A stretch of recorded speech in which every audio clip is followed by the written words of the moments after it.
नमस्कार साथियों, मैं जुवन कुमार वर्मा आपके लिए एक नया वीडियो लेकर आया हूं। इसमें हम आधुनिक आवर्त सारणी पीरियोडिक टेबल्स के बारे में नई जानकारियां प्राप्त करेंगे कि क्या है इसका आधार और क्या नहीं है। इसमें हम देखा जाए तो इसके पहले मेंडलीफ ने एक आधुनिक सारणी प्रस्तुत की थी। उस सारणी में 8 समूह और 7 आवर्त बनाए थे। प्रत्येक समूह में 2-2 एलिमेंट्स को रखा था और जो 8वां समूह था उसमें 3-3 तत्वों को रखा था। जो मेंडलीफ ने आधुनिक सारणी बनाई थी उस सारणी में कुछ कमियां रह गई थी। उन कमियों को दूर करने के लिए मोज़ले ने आधुनिक आवर्त सारणी को प्रस्तुत किया है। इस पीरियोडिक टेबल्स जो आधुनिक आवर्त सारणी है, इस आवर्त सारणी में 18 समूह, 7 आवर्त और 4 ब्लॉक दिए गए हैं। अगर हम देखा जाए तो इसे 4 ब्लॉक के में विभाजित कर दिया गया है। जो हमारा पहला समूह होता है यानी जिसे कहा जाता है पहला समूह और सेकंड समूह, इन दोनों समूह को जो कहा जाता है वो एस ब्लॉक में रखा गया है। फिर आता है हमारा यहाँ पर कि समूह 13 से लगाकर समूह 18 तक के जितने भी तत्व आते हैं और जितने भी समूह होते हैं इन्हें रखा है हमने पी ब्लॉक में। इसी के बाद में हमारा जो डी ब्लॉक आता है तो यहाँ रखा है हमारा समूह 3 से लगाकर समूह 12 तक के जितने भी तत्व हैं उन्हें हमने डी ब्लॉक में रखा है। इसी के बाद में इन्हीं तत्वों के जो अंदर कुछ एलिमेंट्स थे उन्हें कहा जाता है अंतः संक्रमण तत्व। वो तत्व है हमारे लेंथेनाइट और एक्टेनाइट्स। वो तत्वों को ए ब्लॉक में रखा गया है।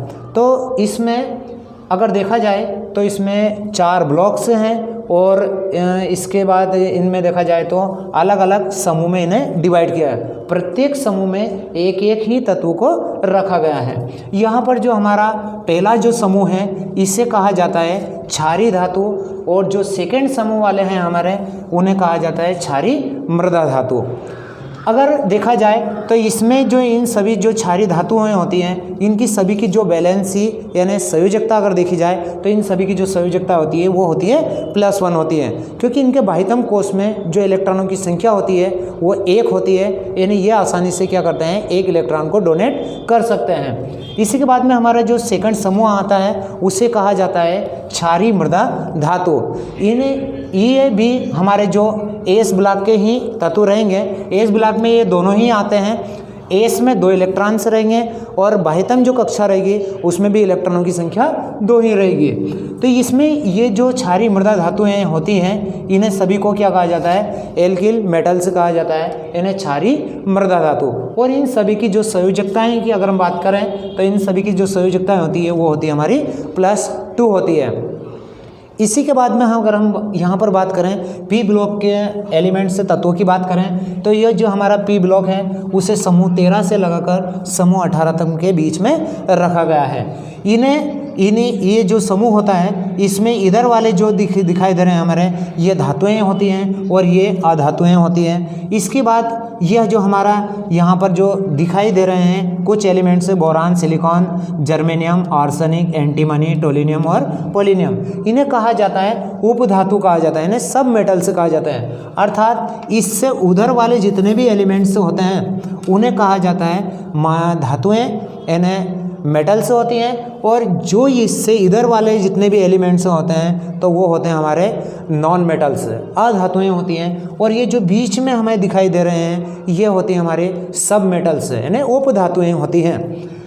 इसी के बाद में अगर हम बात की जाए हमारे डी ब्लॉक की तो डी ब्लॉक को जो कहा जाता है ट्रांजिशन एलिमेंट्स यानी डी ब्लॉक यानी संक्रमण तत्व।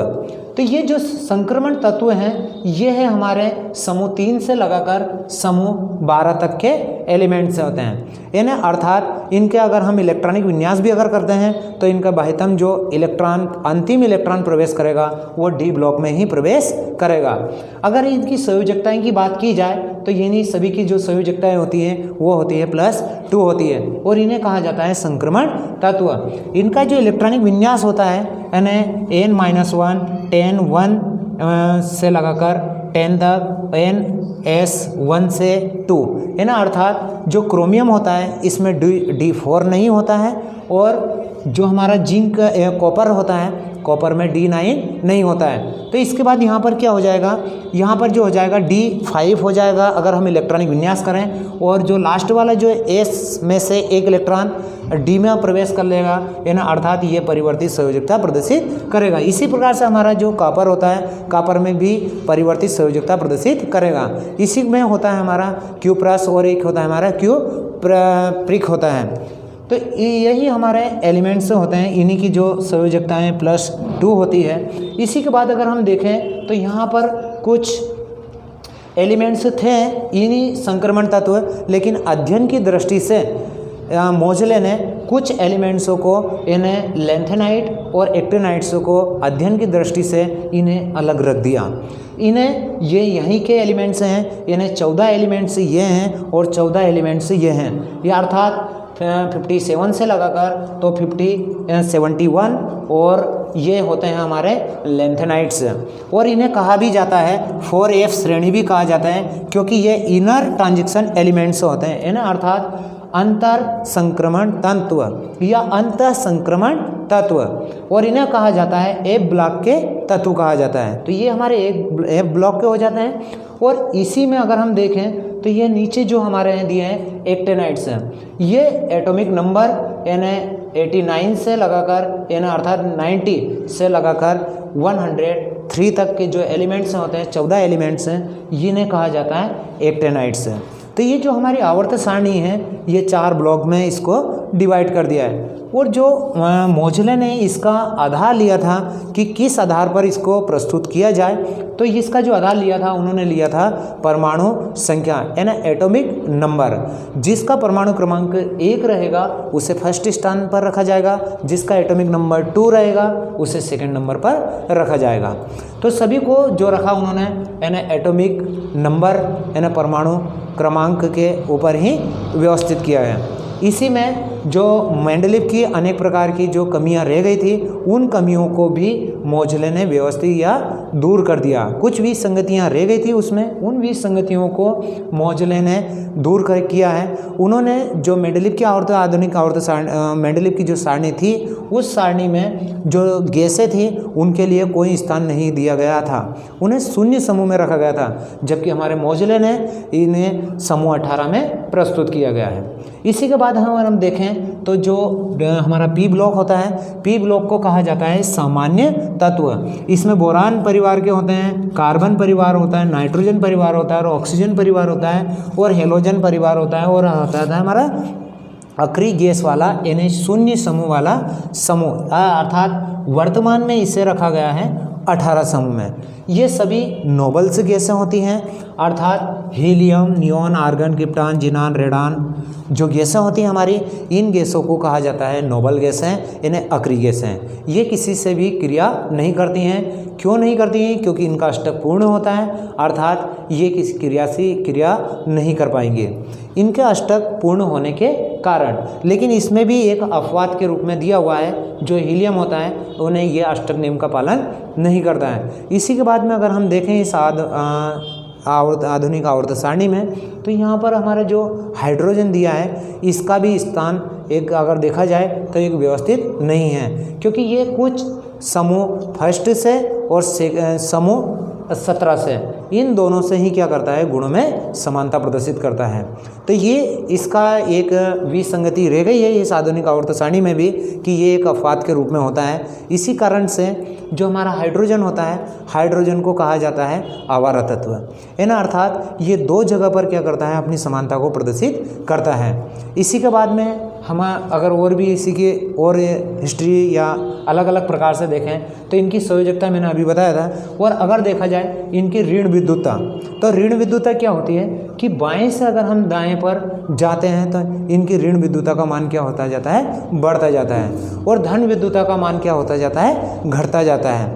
अगर और बात करें तो इनकी जो ऊपर से यानी समूह में ऊपर से नीचे जाने पर क्या होता है, इनके कोषों यानी कोषों की संख्या क्या होती जाती है, बढ़ती जाती है। क्यों बढ़ती है, यानी इसमें पहली कक्षा होगी, दूसरी कक्षा, तीसरी, चौथी, पाँचवीं, छठी और ये 7वीं, यानी इस प्रकार से हम अगर ऊपर से नीचे जाएंगे तो इनमें क्या होती जाती है, इनके कोषों की संख्या बढ़ती जाएगी। किंतु अगर बाएं से अगर हम दाएं जाएंगे तो इनके परमाणु संख्या, इन्हें इलेक्ट्रॉनों की संख्या बढ़ती जाएगी। देखिए जितने एटॉमिक नंबर होता है उतने ही क्या होता है, इनमें इलेक्ट्रॉनों की संख्या होती है। तो अगर हम ऐसे देखते जाएं तो इधर रहेंगे हम, तो इधर रहेंगे +1 में रहेंगे, इधर रहेंगे +2 में रहेंगे, और यहाँ पर क्या हो जाता है +3, और इधर +4 हो जाता है। अगर हम बोरान समूह की बात करें तो ये धन विद्युती होते हैं। इन्हें समूह फर्स्ट और सेकंड समूह दोनों ही धन विद्युती होते हैं। इसी प्रकार से हमारा समूह 13 भी धन विद्युती होगा।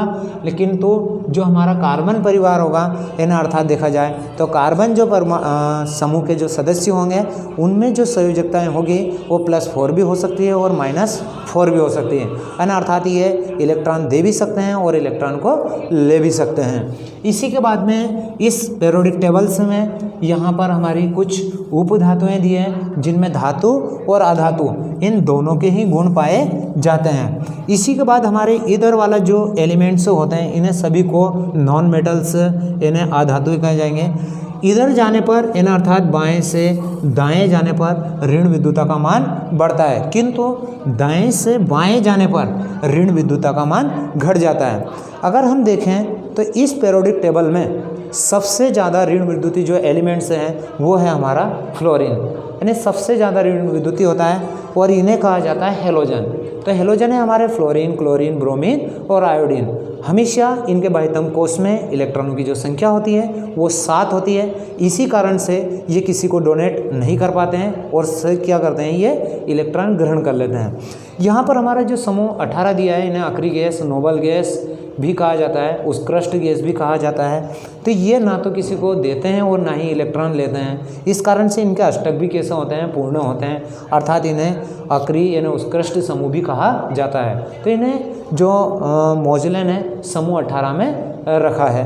यहाँ पर जो हीलियम होता है, हीलियम के फर्स्ट यानी 2 ही इलेक्ट्रॉन होते हैं। ये एक अपवाद के रूप में भी है कि इसमें 2 ही इलेक्ट्रॉन्स होते हैं, इसका अष्टक पूर्ण नहीं माना जाता है, अष्टक नियम का पालन ये नहीं करता है। इसी किंतु जो हीलियम होती है, हीलियम का उपयोग सबसे ज़्यादा किया जाता है एरोप्लेन के जो टायर्स होते हैं, इन एरोप्लेन के टायर में एक इसको भरा जाता है। इसकी 2 विशेषता हैं, एक तो ये अज्वलनशील होती हैं, साथ में ये क्या होती है, बहुत हल्की होती है।